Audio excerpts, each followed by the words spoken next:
Hey guys, Ramsey here. Welcome to another video. Today we have a very special review. This easily could be a Vintage Hall of Fame review. However, this is one of those fragrances that is more unknown. It's more a unicorn, I would say, than one of these fragrances that inspired an entire generation of fragrances. And so because of that, this is going to be a discontinued gem fragrance review.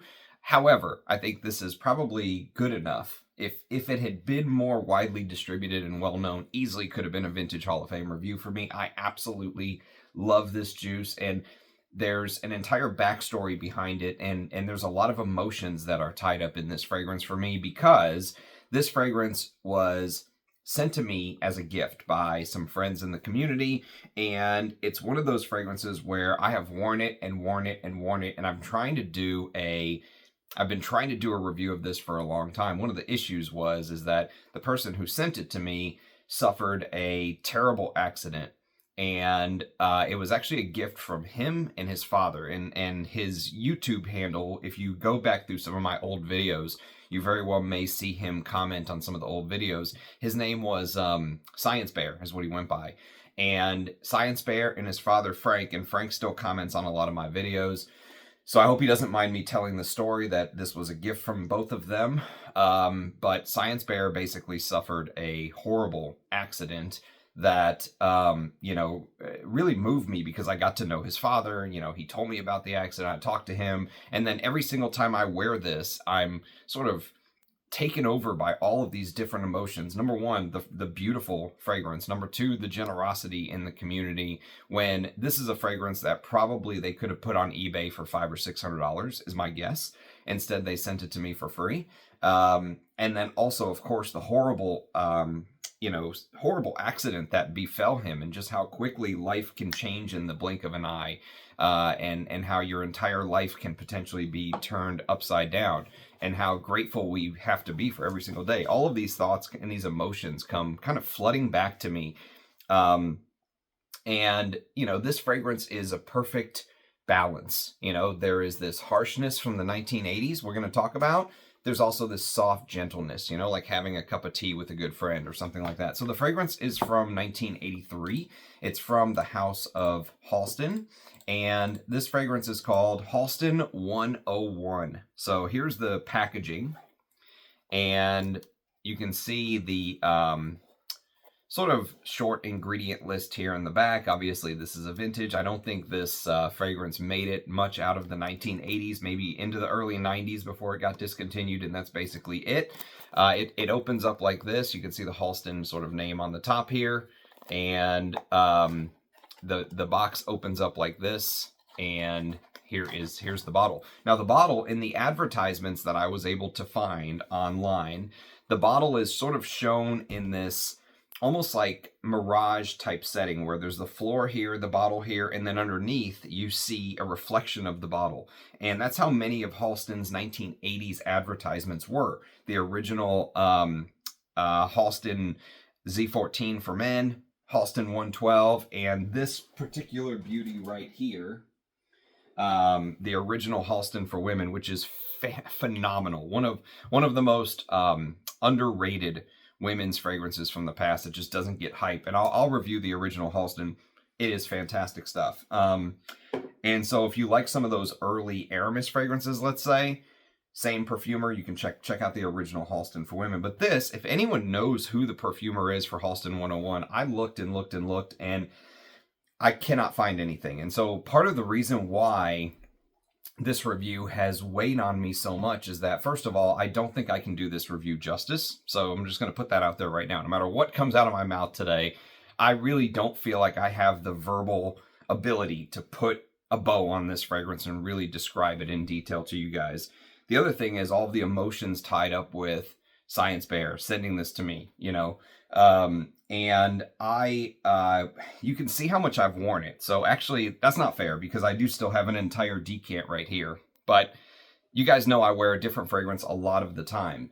And this has been one of those fragrances that I keep coming back to, and I keep getting stuck on it, because I've been wanting to do this review forever. And every time I go to make this review, I basically just wear the fragrance and end up not doing the review for fear of not doing it justice, in a nutshell. And also, how do I describe that story to you guys? So I just decided, you know what? I'm just going to put it out there. I'm just going to put it out there, do my best, and sort of let the chips fall where they may. Because every single time I would wear it, I would feel like I'd get some sort of writer's block. You know, it was kind of one of those things where I would put it on. I'd say I'm going to do this video, and then I wouldn't do it. And so I had this sort of writer's block. So I just said, you know what? We're just going to let all the chips fall into place. Let the story come out as it may, because this needs to be discussed, especially on a channel like mine where I love talking about vintage fragrances. So, like I said, came out in 1983.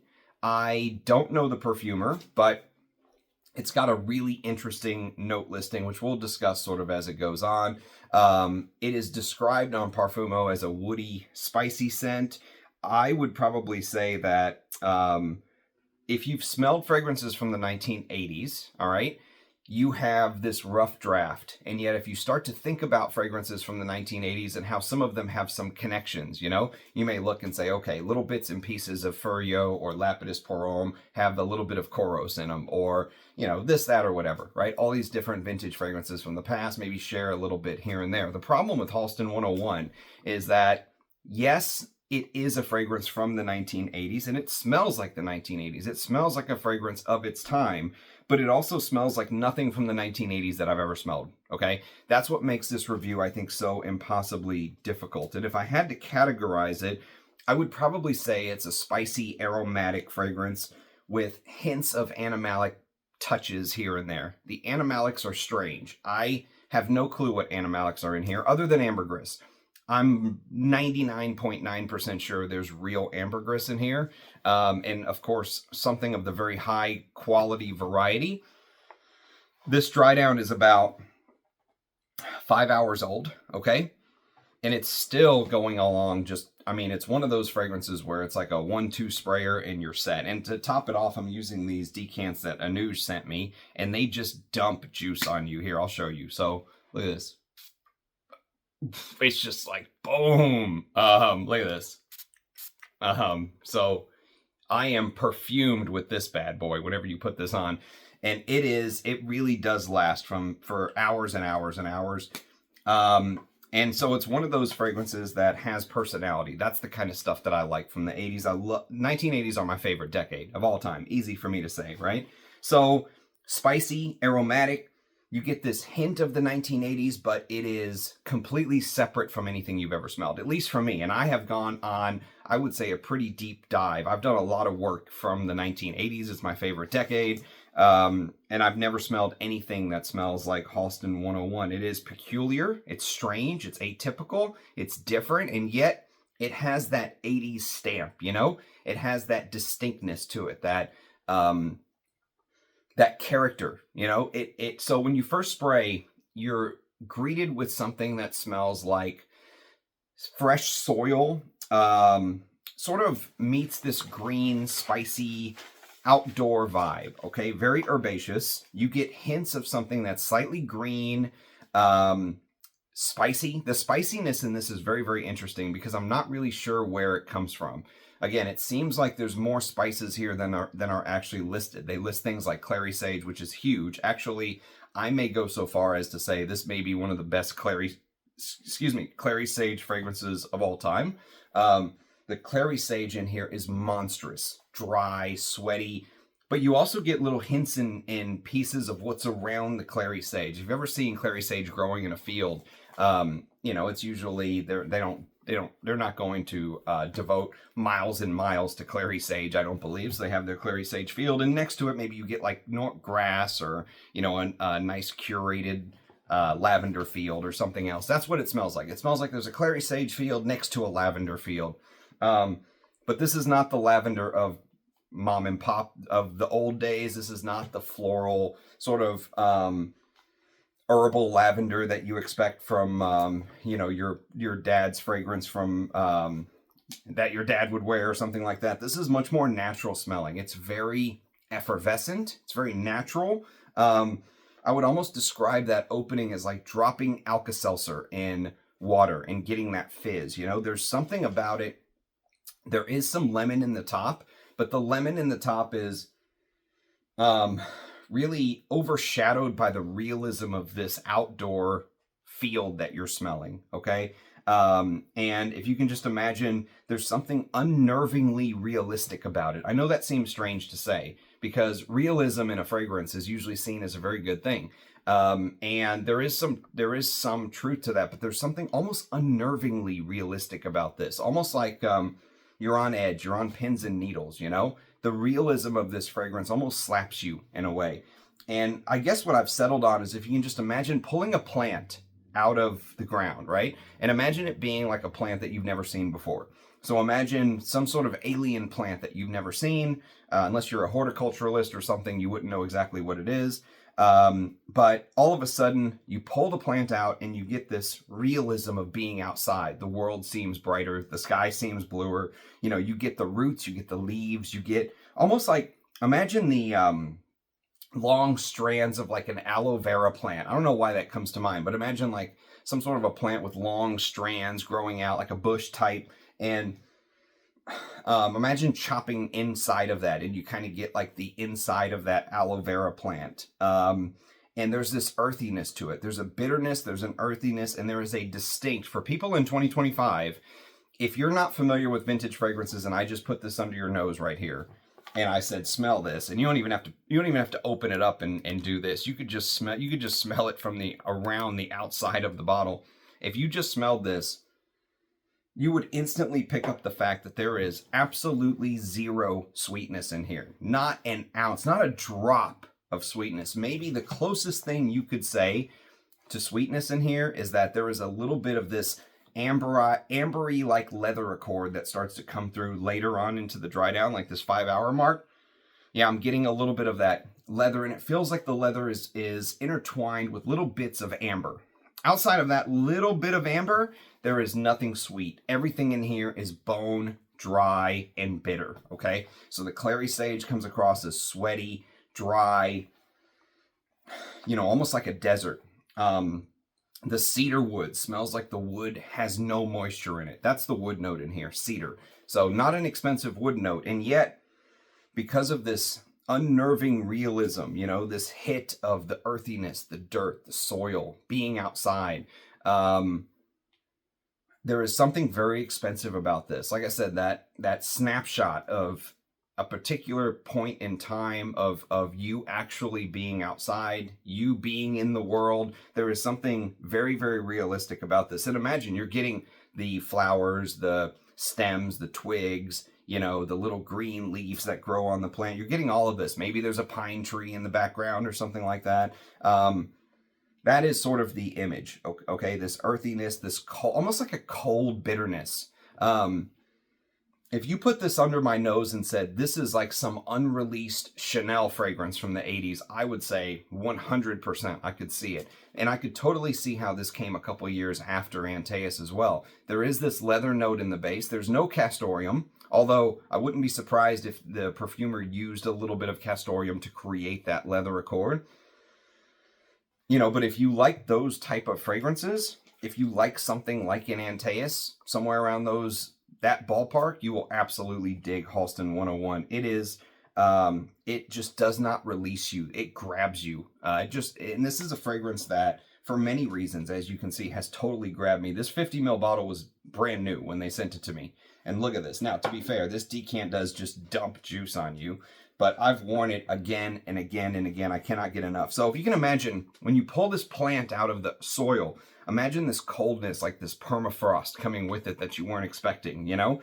And with it comes this blend of spices that hit you. And all of a sudden, the spices smell culinary in nature, like a chef whipped them up, and this is going to be the topping for some amazing dish. And yet, it walks that line between culinary and smelling very natural, and smelling, you know, like you're smelling some sort of cinnamon in the wild or something like that, some sort of nutmeg, or there's little bits and pieces of something in here that are extra on the spice. Now, there is a bay leaf accord, which also gives that dry. Imagine the bay leaf being left out, not being put into the jar, but being left out and getting really crinkly and dry, and you touch it and it almost just dissolves in your fingers. You know, that's the feeling of the aromatic side of this fragrance, that that effervescent aromatic side mixed with the dry brittleness. That's kind of the feeling of Halston 101. It's a very curious blend, okay? That's the best way to put it. It's a very curious blend of spice that walks that line between man-made and extremely realistic and natural, right? And underneath it all is that 80s funk, that sort of hallmark totally from the 80s. You know, you smell this and you will say, this is not a new fragrance. There's no way in hell this is a new fragrance. It's executed in that abnormal, strange way, but remarkable. That's the thing. It's a remarkable fragrance. And it's like there's something attractive to the funk, you know? Imagine you're dancing in a nightclub, Studio 54. I always think about Studio 54 whenever I think about Halston, because that's where they were known to visit. That's where Halston and his whole posse was known to hang out. Tom Ford often said when he would party when he was young, it was Halston Z14 that he wore to the discotheques, right? And it's funny because talking to some of the old timers, those of you who know the name Al Manzano will know this name. But he told me multiple times, when you went to the discos back in the day, you didn't smell Polo Green. You know, Polo Green was for the country club boys. You smelled Halston. And so it was Halston that people wanted to wear. It's crazy how much Halston being removed has like taken this entire time and flipped it on its head, because nowadays kids don't know about Halston. If they do, they know about, like, when I was growing up and you know, remembering going to the stores and stuff with my mom and stuff like that, and in the late 80s or 90s and stuff like that, I remember Halston being in TJ Maxx or Burlington Coat Factory at the cheap discount rack. And Halston, they did that to themselves, you know?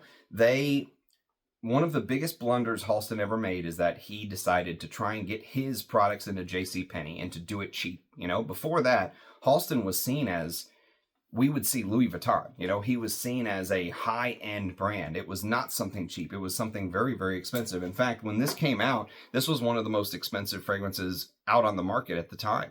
And so that image of how you see a brand is very, very important. And Halston going down market into JCPenney, I feel like really, really hurt them. You know, it really soured their image. And so, but if you can imagine being in the studio, being in Studio 54, being in a discotheque in the old times, and you can just imagine this rhythmic dancing, everyone jumping around, lost in their own world of the party. And all of a sudden, you know, you can see the effort that the person is putting into this dance. And you start to notice this sweat dripping down their neck, dripping down their chest, right? And that sweat dripping down is sour, it's pungent. And yet, if you're attracted to the person, that sweat can be almost like the most instinctually attractive thing you could think of in the world. You know, there's something primal about it that it goes beyond just individual men and women. You know, it goes speaks to the whole human race in one form or fashion, right? There's this primal instinctual attraction here that you smell. And the hard part is that I really struggle with sort of categorizing this. I know I said that many people sort of soured on the brand. And there's so many different ways that I want to try and talk about this, because that dripping sweat definitely gives you a little bit of a sour funk to it, and yet it's attractive somehow. That's really the best way that I can explain it. It has this bitter... So this fragrance is all about balance to me. And what it has this bitter sort of sharpness on one side. You know, you smell this, and it's like opening up something that has been locked up for a long time. You know, you smell this plant that you've never seen before. You've never seen this plant, you never even heard of it, and all of a sudden you smell it, and it's like something brand new to your senses. You've never smelled XYZ plant, and yet it feels like XYZ plant as like an archetype, like your ancestors knew it, you know? There's this feeling of familiarity with something so weird and strange. That's how I feel about Halston 101. It's like the sharp edges have been mysteriously blended, softened in a way by either the animalic blend or some little bits and pieces here that just take the edge off. There's something in here that takes something that should be scary and rounds it and makes it more palatable, you know? It's like the perfect balance between dark and light. And I know Rich and Eugene are planning on doing a top 10 dark fragrance stream at some point soon, whether it's in a couple days or whatever. But this is both dark and light. There's this yin to every yang. There's something active for every part passive. You know, there's a moon for every sun. There's that balance in this fragrance. And it's very, very attractive. I cannot get enough of Halston 101. So the fragrance is actually pretty linear, though. I have to say that. It does go slightly powdery. Strangely, there's a powdery aspect to this that maybe even unless I say it, you won't notice it. But once you notice it, you will pick up this weird little powdery aspect. And I think it's the musk that they ended up using. So apparently the musk here adds just a little bit of this powderiness into the dry down. But for the most part, the fragrance is very, very linear. It stays constant throughout the life, well into the dry down. This feeling of like a real life plant, you know, coniferous, natural, alive. And if you can just imagine bottling that emotion, you know, and when you first bottling that emotion of opening up that jar of something that has been locked in for so long and all of a sudden smelling it for the first time. And maybe as you think as the hours go by, when you smell it for the very first time, you know, on hour 2, hour 3, hour 4, it'll be different, you know, it'll change. And it does change very slightly, but the heart and soul of the fragrance, that shock value of smelling something amazing for the very first time is there all throughout the dry down. It's one of the things that makes Halston 101 so impressive. And I think it's only my guess, my intuition, but my guess is that it's done because of the real ambergris that's used in here. The ambergris is the secret ingredient that gives that dimension of sweat and bitter sourness, pungent sweat, but also keeps it almost like the notes are encased, you know, in this magical glass ball or something. And in this bubble of ambrine or whatever it is. And so it's like everywhere you go, you are carrying this bubble with you out into the world. This mystery, this strange yin and yang. And so I mentioned there's lavender. It's not the vintage lavender of your father's fragrances.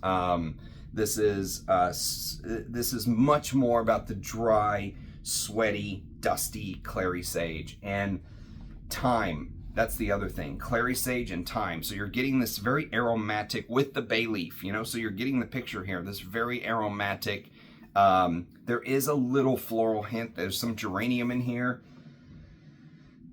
but the geranium sort of plays a secondary passive role, as it usually does. It adds a little bit of spicy floral essence to it overall, but the thyme and clary sage play the star of the show, and they really add this herbaceous nuance to the fragrance that there's something sharp but soft. You know, that's the balance. There's this beautiful balance in Halston 101. Surprisingly relaxing, and most importantly, I would say the word to describe this to me, distinctive. Halston 101 is completely it stands alone. I've never smelled anything in all of my journeys of trying to smell all these thousands of fragrances that I've smelled in my life, smelled anything that smells like Halston 101. The bottle is almost like I don't know, like the pistol of like the grip of a gun, maybe, but there's almost like a human element to it. It's almost like if you look hard enough, you can see a face in here or something. I'm not sure what this is, but it fits perfectly into the hand. If you look, there's a spot for your thumb, right? And there's a spot for your fingers.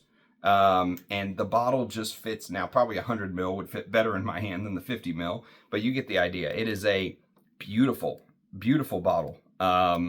Piece of art in and of itself. And Halston being gone, the way that they just disappeared in the fragrance game, is an absolute travesty. And you will hear more Halston reviews on the channel. I do not want to overlook them. I will say, as the fragrance dries down, hour 5, 6, you start to get more and more of that sort of leathery, musky, sort of ambery component too. There's something to it where, you know, I think the moss, the ambergris all blend together and create this blend where it does go a little bit more leathery. It maybe takes a little bit from Antaeus here or there, but it's completely on its own. You know, it's a fragrance that stands completely on its own. And, you know, the ambery leatheriness never overtakes that initial hit, that surprise in the opening that you get, that you're smelling something invigorating, effervescent, fresh, herbal, herbaceous, you know, aromatic, that hit. It never overtakes that. It always complements it, you know, and that's the beauty, one of the beauties of Halston 101. So anyways, it's a review for me that I really feel like no matter what I say, I'd never do it justice. It's kind of one of those reviews that is a little bit emotional for me because of the backstory and everything that's happened. But at the same time, I think it also shows the generosity of people. You know, so much in, I think, modern day times, we see the bad, or the news highlights the bad, or you hear the bad stories, and there are amazing people out there. There are good, amazing people out there that I really feel like if we interacted with each other more on a one-to-one, you know, personal basis, we would see that side of people. But for whatever reason, modern life with social media, all the other things, makes that very, very difficult sometimes. But it's, you know, acts like this of generosity that really ground you. And so for me, this is a very special review. I poured my heart into the review. I really don't think that I did it justice, even with all the points that I hit. But Sciencebear, wherever you are, mate, I hope you're looking down on us, and I hope that this review was good in your eyes, and you know, I always think about you every time I wear this. So thank you everybody for watching. Cheers. Catch you next time. Bye bye.